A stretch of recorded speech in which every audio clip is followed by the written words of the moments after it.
Aryna Sabalenka and Iga Swiatek make concerning statements after withdrawing from major events set for February 15th to 21st. The 26th Dubai Duty-Free Tennis Championships was poised to showcase 18 of the world's top 20 and 35 of the top 40 players, before the Emirate hosts its ATP 500 event from February 23rd to 28th. The spotlight, however, dims slightly. World number 1 Aryna Sabalenka and number 2 Iga Swiatek have now withdrawn, signaling strategic scheduling by top-ranked players. Aryna Sabalenka has withdrawn from the Dubai Duty-Free Tennis Championships and will not play the WTA 1000 event starting Sunday. She confirmed her withdrawal with a message to fans. "I'm really sorry, I have to withdraw from Dubai. I have such a special connection with the tournament, the fans, and the city. Unfortunately, I am not feeling 100%, but I hope to be back next year and wish the tournament a great event." Sabalenka has been a regular in Dubai. She competed in the tournament for 9 straight years. The Belarusian recently reached her 4th Australian Open final. She has not played since that run ended last month. Sabalenka also skipped the Qatar Open this week. On the other hand, world number 2 Iga Swiatek has also pulled out of Dubai. The Polish star cited a scheduling change for her decision. "I am sorry to announce that I will not be playing Dubai this year due to a change of schedule. I hope I will come back next year to experience the great tournament. See you guys in Indian Wells."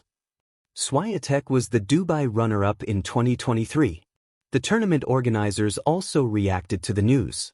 "We are sorry that Aryna and Iga have both withdrawn from this year's tournament. They both have huge amounts of followers here in Dubai, and we were looking forward to seeing them competing on our courts once again. We wish them continued success for the season and look forward to seeing them back in Dubai next year." Swiatek recently lost to Maria Sakkari in Qatar. She has not won a title since the Korea Open in September last year. The withdrawals reflect a growing trend. Top players are managing their schedules carefully despite ranking point losses and financial penalties. Under WTA rules, leading players must play the 4 Grand Slams, 10 WTA 1000 events, and 6 WTA 500 tournaments. Both Sabalenka and Swiatek lost ranking points last year for missing enough 500 events. They are now expected to return for Indian Wells and Miami, though Swiatek has said she may skip some mandatory events to focus on improving her game. Iga Swiatek and Aryna Sabalenka highlight the tour's demanding schedule. Iga Swiatek has openly spoken about the challenges of the tennis calendar. The world number 2 believes the packed schedule leaves little room for improvement and recovery. After losing to Elena Rybakina at the Australian Open last month, she shared her plans.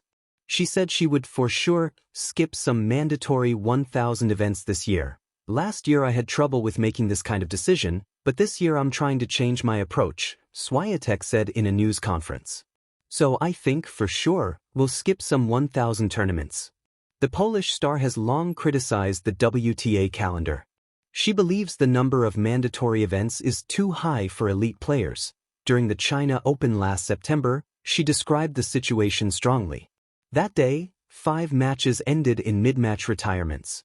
Perhaps I'll have to choose some tournaments and skip them, even if they are mandatory," Swiatek said in a news conference.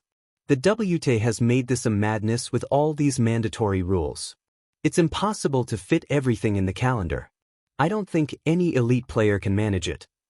Aryna Sabalenka has also raised similar concerns. The world number 1 feels the modern schedule is too demanding. During her Brisbane International title run in January, she compared today's calendar to the past. She said a lighter schedule like Serena Williams once followed is no longer possible. "The season is definitely insane, and that's not good for all of us, as you see so many players getting injured, and also the balls are quite heavy. It's a lot of struggle for all of us," Sabalenka said in a news conference. She also spoke about the risks of skipping events. "This season we will try to manage it a little bit better, even though they are going to fine me by the end of the season. But it's tricky to do that. You cannot skip a 1000 event. It's really tricky, and I think that's insane what they do. I think they just follow their interests, but they're not focusing on protecting all of us." The WTA responded to player concerns at the time. The organization said in a statement that, athlete welfare is always a top priority. It also highlighted financial changes. The tour pointed to a $400 million increase in player compensation linked to the mandatory event structure introduced in 2024, with both Swiatek and Sabalenka now withdrawing from a WTA 1000 event. The debate has returned. Their absence may affect fan interest and tournament visibility, but their decision reflects a growing focus on health, longevity, and performance management in a demanding season. When champions step back, the Sabalenka-Swiatek withdrawal that shocked the tennis world a ripple became a shockwave. On Friday, two of women's tennis's brightest stars, world number 1 Aryna Sabalenka and world number 2 Iga Swiatek, pulled out of one of the sport's biggest tournaments, the 2026 Dubai Duty-Free Tennis Championships.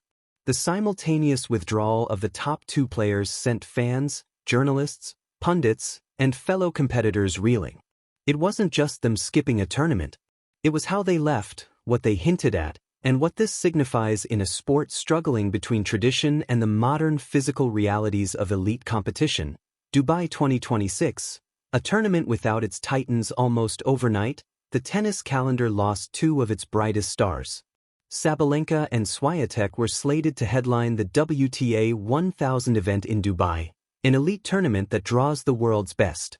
Their withdrawal, announced mere days before the start, was confirmed through their public statements. Sabalenka expressed regret, saying she was not feeling 100% and emphasizing her connection with the tournament, fans, and city, promising to return next year. Swiatek cited a change in schedule, apologizing to fans before shifting focus to upcoming events like Indian Wells in March. On the surface, these read as polite, respectful announcements. But beneath the surface lay hints of something bigger, a deeper concern about workload, the sport's relentless calendar, and the personal well-being of players navigating a punishing season. More than not feeling 100%, what their statements truly reveal: one, a growing pushback against a grueling schedule. Although both players framed their withdrawal as personal or logistical, context matters. In recent months, Swiatek has openly criticized the WTA calendar, calling out the number of mandatory events and expressing concern about player burnout and scheduling madness. Sources suggest that she's willing to skip mandatory tournaments in the future, even at the risk of fines or ranking penalties, to protect her health and longevity. Similarly, Sabalenka has voiced concerns about the season's demand on players, describing the modern calendar as insane and hinting at a need for smarter, less punishing planning that allows athletes to sustain peak performance without constant travel and little rest. Their Dubai withdrawal, coming back-to-back at the start of the season, seems less like coincidence and more like a statement in itself. This isn't simply